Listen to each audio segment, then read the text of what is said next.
Question number 12 है, 3 आदमी A B C इस तरीके से काम करते हैं कि ए सभी दिन काम करता है, बी पहले और दूसरे दिन काम करता है, सी तीसरे और चौथे और पांचवें दिन काम करता है। बी और सी 2 दिन में उतना काम करते हैं जितना ए अकेले 3 दिन में काम करता है। तीनों अलग अलग काम को कितने दिन में करेंगे अगर बी और सी बिना ए की सहायता से काम को 6 दिन में कर लेते हैं। तो यहाँ पर दिया गया है 3 आदमी हैं ए बी सी।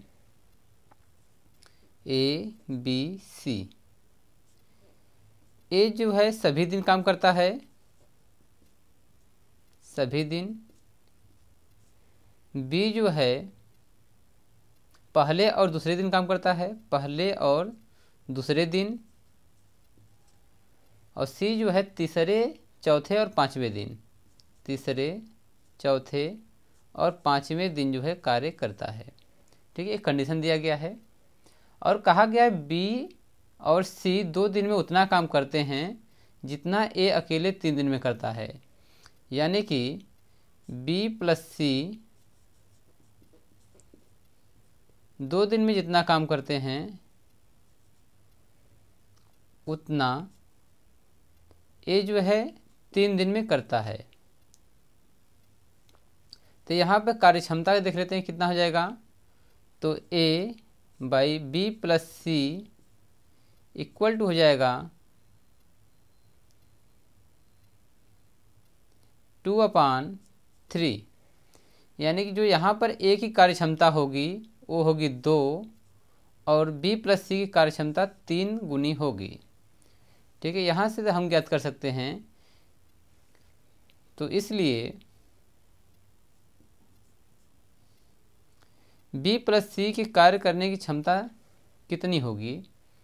यहाँ पर दिया गया है कि बी प्लस सी बिना ए की सहायता से काम को 6 दिन में कर लेते हैं। बी प्लस सी काम को 6 दिन में कर लेते हैं। तो यहाँ पर बी प्लस सी की कार्य क्षमता कितनी होगी। बी प्लस सी की कार्य क्षमता है, कार्य करने की क्षमता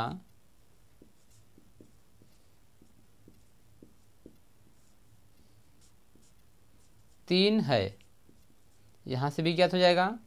तो यहाँ पर एक और कंडीशन लिखते हैं, ए की कार्य करने की क्षमता कितनी हो जाएगी, 2 हो जाएगी। ठीक है, तो यहाँ पर कुल कार्य कितना हो जाएगा, कुल कार्य। तो कुल कार्य जो हो जाएगा वो हो जाएगा 3। ए बी की जो कार्य करने की क्षमता 3 है गुणे ये 6 दिन में करते हैं तो 6 × 18। तो टोटल कार्य जो हो जाएगा 18 यूनिट हो जाएगा। बी प्लस सी 3 दिन में कार्य पूरा कर लेंगे, कार्य करने की क्षमता 3 है और 6 दिन में करेंगे तो टोटल 18 यूनिट कार्य होगा। तो यहाँ से आप ज्ञात करते हैं कि कुल कितना दिन काम होता है। क्योंकि ए सभी दिन काम करता है, बी जो है पहले और दूसरे दिन, सी जो है तीसरे चौथे पांचवें दिन कार्य करता है। तो यहाँ पर टोटल जो दिन हो जाएगा, टोटल दिनों की संख्या हो जाएगी 5। 2 हो जाएगा बी के लिए और 3 हो जाएगा सी के लिए। तो टोटल 5 दिन कार्य होगा। टोटल दिनों की संख्या हो जाएगी 5। चूँकि दिया गया है कि ए सभी दिन कार्य करता है, बी 2 दिन काम करता है और सी जो है 3 दिन। यहाँ पर ए जो है सभी दिन कार्य करेगा, इसका मतलब 5 दिन हो गया। बी जो है 2 दिन कर रहा है, पहले और दूसरे दिन कार्य कर रहा है तो 2 दिन हो जाएगा। और सी जो है तीसरे चौथे पांचवें दिन कार्य कर रहा है तो 3 दिन हो जाएगा। यहाँ से हम इसको यहाँ पर दिखाएंगे। बी के लिए ये दोनों कंडीशन यहाँ बनेगा। यहाँ पर डी लिख दे रहे हैं दिन के लिए, सी 3 दिन में कार्य को करेगा। तो यहाँ पर नेक्स्ट स्टेप हम चलते हैं कि अगर ए जो है 5 दिन में काम कर रहा है, ठीक है, ए जो है 5 दिन में अगर कार्य कर रहा है तो ए की कार्य क्षमता है 2,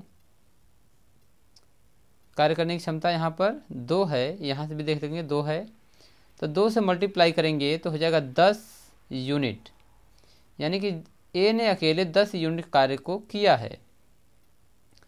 नेक्स्ट यहाँ पर देखते हैं बी प्लस सी कितने दिन कार्य करते हैं, बी प्लस सी, तो बी ने 2 दिन कार्य किया है और सी ने 3 दिन कार्य किया है, तो यहाँ पर बी अगर 2 दिन कार्य करता है तो सी भी 2 दिन करेगा, तो बी प्लस सी की कार्य क्षमता है 3, तो यहाँ से कितने यूनिट कार्य हो जाएगा, 3 दूनी की 6 यूनिट बी और सी मिलके कार्य को करेंगे, 6 यूनिट, ठीक है।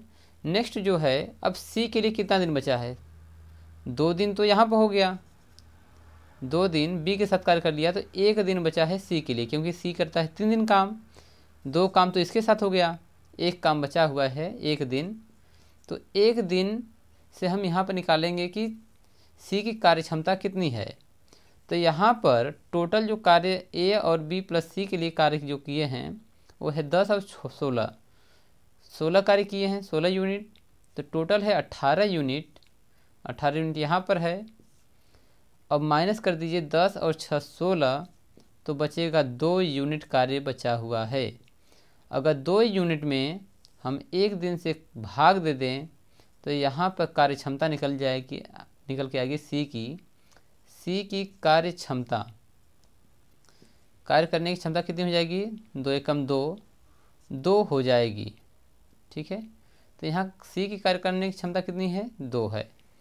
तो अब यहाँ पर कहा गया है कि बी प्लस सी की कार्य क्षमता कितनी है, 3, और सी करता है 2, तो बी प्लस 2 बराबर 3, तो बी की कार्य क्षमता हो जाएगी 1, यहाँ पर बी का कार्य क्षमता आ गया 1। नेक्स्ट जो है अगर बी का मान इसी समीकरण में रख दें तो यहाँ पर सी की कार्य क्षमता कितनी आ गई है, 2, वहाँ पर निकला भी है, सी की कार्य क्षमता 2 निकला हुआ है। अब हमें ए की कार्य क्षमता पता करना है, तो ए कार्य क्षमता है 2, ए की कार्य क्षमता 2 है जो ऊपर निकला हुआ है। अब यहाँ से हम दिनों की गणना करेंगे, तो अगर एक कार्य क्षमता बी की है तो अगर 1 से हम 18 में भाग देंगे तो बी की कितने दिन काम करेगा, 18 भागे 1, तो बी के लिए हो जाएगा 18 दिन, यानी कि बी जो है 18 दिन में काम करेगा। अगर हम सी के लिए निकालें, सी के लिए तो सी का 18 में भाग देंगे 2 से, तो सी का निकलेगा 9 दिन, 9 दिन में सी कार्य को करेगा। और ए के लिए निकालें तो 18 भागे 2 बराबर, फिर से लिखते हैं यहाँ पर 18 भागे 2 बराबर 9 दिन, तो यहाँ पर जो है ए जो है 9 दिन में कार्य को करेगा। तो कहा गया था कि तीनों अलग अलग काम को कितने दिन में करेंगे, तो यहाँ पर ए करेगा 9 दिन में, और यहाँ पर बी करेगा 18 दिन में, और सी करेगा, सी के लिए सी यहाँ पर है 9 दिन में करेगा। तो यहाँ पर सभी की दिनों संख्या आ गई है अलग अलग। दोस्तों नेक्स्ट क्वेश्चन है क्वेश्चन नंबर 13। तो 13 है क्वेश्चन नंबर, एक आदमी के 3 बेटे हैं, पहला 24 दिन तथा दूसरा 36 दिन में काम करता है, तीसरा बेटा काम को कितने दिन में करेगा। अगर आदमी उसी कार्य को 3 सही 3/11 दिन में करता हो और जितने समय में उसके तीनों बेटे जो काम करते हैं वो आदमी उतने समय में उन तीनों से दुगना काम को करता है। तो यहाँ पर दिया गया है कि एक आदमी है, उसके 3 बेटे हैं। तो यहाँ पर लिख लेते हैं मैन, आदमी, उसका पहला बेटा को हम ए मानते हैं या 1 मान लें, दूसरा है बी यानी दूसरा बेटा, तीसरा है सी जो तीसरा बेटा है। यहाँ पर आदमी जो है 3 सही 3/11 दिन में काम को करता है, तो इस दिन को हम कन्वर्ट कर लेते हैं 11×33 3 36/11। 36/11 दिन में काम को करता है। जो पहला बेटा है 24 दिन में काम करता है और दूसरा बेटा जो है 36 दिन में काम करता है। हमें सी के लिए निकालना है कि कितने दिन में काम को करेगा। ठीक है, अब यहाँ पर इन तीनों का जो कार्य करने का यूनिट होगा टोटल, उसको निकाल लेते हैं। तो 36 × 72, 24 × 72, 36 × 72 यानी 72 आ जाएगा इसका एलसीएम। तो यहाँ पर 36 × 72 प्रतिदिन 2 कार्य करने की क्षमता होगी। यहाँ पर 24 × 72 तो 3 कार्य करने की क्षमता होगी। और यहाँ पर इसको निकालते हैं मैन के लिए, आदमी के लिए 72/36/11, यहाँ पर 72 रहेगा, गुणे 11 कर देंगे 36 × 72 यानी 11 दूना के 22। यहाँ पर कार्य करने की क्षमता आ जाएगी 22। ठीक है, तो यहाँ से इसको हटा लेते हैं। कार्य करने की क्षमता प्रतिदिन का आ गया है। अब यहाँ पर चूंकि कहा गया है आदमी दुगना काम करता है, कहा गया है तीनों बेटों से आदमी से दुगना काम करता है, तो यहाँ पर लिखेंगे आदमी दुगना काम करता है, काम करता है। तो आदमी का जो कार्य करने की क्षमता है वो 22 है। तो तीनों बेटे जो हैं मिल करके A + B + C अपने पिता का आधा काम करेंगे, क्योंकि बाप जो है दुगना काम करता है। तो इसमें 2 का भाग देंगे तो आधा हो जाएगा, जो मिलेगा 11। यहाँ पर A की कार्य करने की क्षमता 3 है, B की 2 है, तो C की कार्य करने की क्षमता हम निकाल लेंगे। तो C बराबर हो जाएगा 11 - 5, C बराबर 6 यूनिट जो है प्रतिदिन कार्य करने की क्षमता होगी। तो C की जो यूनिट होगी वो 6 होगी। ठीक है, अब यहाँ से हम दिनों की गणना करेंगे। जो टोटल दिन है, टोटल जो काम है, टोटल काम वो है 72 यूनिट। अब इस 72 यूनिट में अगर हम C से भाग कर दें, यानी C का 6 यूनिट से, तो यहाँ पर आ जाएगा 6 × 6 = 6 दूनी के 12 यानी 12 दिन। क्या आ जाएगा? 12 दिन।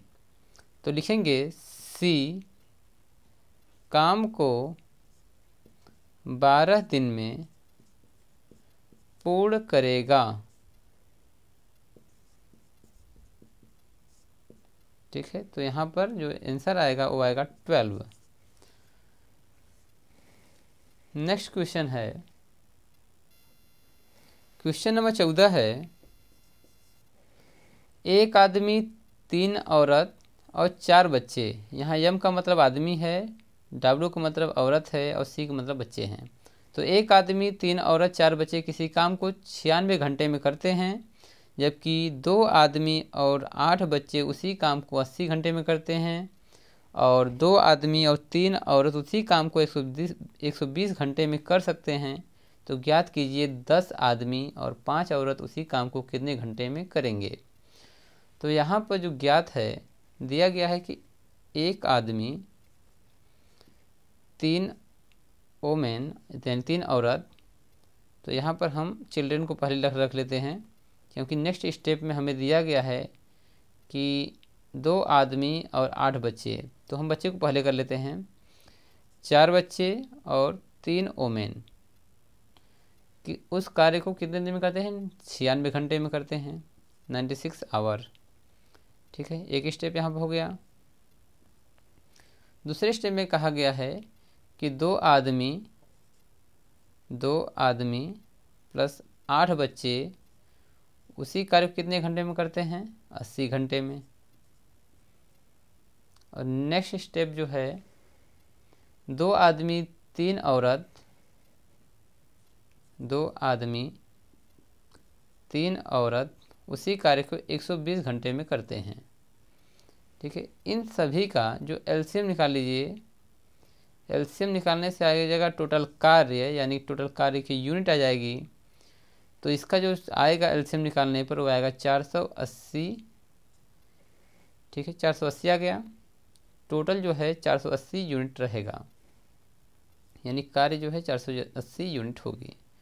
तो अब 96 से भाग दे दीजिए, तो इन तीनों का कार्य करने का एक दिन की क्षमता आ जाएगी। तो 96 6 5 30 यानी 5 बार में आएगा। 80 से भाग करिए, 0 कटेगा, 8 6 48, 6 हो जाएगा कार्य क्षमता इसकी। और 120 से 12 चौक 48, 4 आ जाएगा यहाँ पर। तो इन सभी की जो कार्य क्षमता है 5 6 4 के रेशियो में है। अब यहाँ पर कहा गया है कि यहाँ पर 2 और 8 के अनुपात में बच्चे हैं। तो यहाँ पर एक स्टेप हम अपना सकते हैं कि अगर 2 आदमी और 8 बच्चे किसी कार्य को 6 के रेशियो में कर रहे हैं, 6 की क्षमता से कर रहे हैं, तो 1 आदमी और 4 बच्चे, इसकी रेशियो आधी हो जाएगी, 3 हो जाएगी कार्य क्षमता। अगर 2 आदमी 8 बच्चे हैं तो कार्य क्षमता 6 है, तो 1 आदमी 4 बच्चे होंगे तो कार्य क्षमता कितनी हो जाएगी, आधी हो जाएगी। तो यहाँ पर फर्स्ट वाले में देखिए, 1 आदमी 4 बच्चे और 3 ओमेन की कार्य क्षमता जो है 5 है। यहाँ पर 1 आदमी 4 बच्चे की 3 है, तो 1 आदमी 4 बच्चे की हम क्या रखेंगे, 3 रख देंगे। तो यहाँ पर हो जाएगा 3 + 3 ओमेन इक्वल टू 5, 3 ओमेन इक्वल टू 5 में से 3 घटेगा 2 हो जाएगा। ओमेन के कार्य करने की क्षमता आ जाएगी 2/3, यानी कि अकेली औरत का जो कार्य करने की क्षमता है 2/3 हो जाएगा। नेक्स्ट स्टेप में हम ज्ञात करेंगे कि यहाँ पर 2 आदमी, ठीक, प्लस 3 औरत, यहाँ पे 2 आदमी 3 औरत है, ठीक है। 2 आदमी और 3 ओमेन की जो कार्य करने की क्षमता है वो है 4। 2 आदमी 3 औरत की काम करने की क्षमता है 4। तो यहाँ पर हम W का मान रखेंगे, ओमेन का मान यहाँ पर रख देंगे। तो 2 आदमी प्लस 3 गुणे 2/3 बराबर 4। तो यहाँ से 3 से 3 कटेगा, 2m इक्वल टू 4 - 2। तो m बराबर क्या हो जाएगा, 2/2 बराबर 1। आदमी की जो कार्य करने की क्षमता होगी वो होगी 1। ठीक है। तो नेक्स्ट स्टेप में कहा गया है कि 10 आदमी और 5 औरत उसी काम को कितने घंटे में करेंगे। तो 10 आदमी प्लस 5 औरत मान रख दीजिए। तो 10 आदमी का मान कितना हो जाएगा, 10 गुणे 1 + 5 गुणे 2/3। तो यहाँ पर जाएगा 10 + 5 के 10/3। तो 10 × 30 10 40, 40/3। ये हो जाएगा टोटल 10 आदमी और 5 औरत कार्य करने की क्षमता। तो टोटल जो दिया गया है, जो टोटल कार्य क्षमता आई है 480 आई है। तो 480 से भाग करेंगे 40/3 के रेशियो से। तो यहाँ पर आ जाएगा 480 गुणे 3/40, 0 0 कटेगा, 4 कम 4, 4 दूनी की 8, 12 12 में कट जाएगा। तो आ जाएगा 12 गुणे 3 बराबर 12 3 36 घंटा। तो यहाँ पर 10 आदमी और 5 औरत मिलकर के 36 घंटे में कार्य को पूर्ण कर लेंगे। तो आंसर क्या आ जाएगा, 36 आवर। ठीक है दोस्तों, इस वीडियो को आप लोग पुश करके पहले अपने से लगाइए, फिर आपको जहाँ पर नहीं समझ में आता है वीडियो ऑन करके वहाँ देख लीजिए, फिर आपको अच्छी तरह से समझ में आ जाएगा। तो दोस्तों मैं आशा करता हूँ कि आपको अच्छी तरह समझ में आया होगा। दोस्तों पूरा वीडियो देखने के लिए धन्यवाद।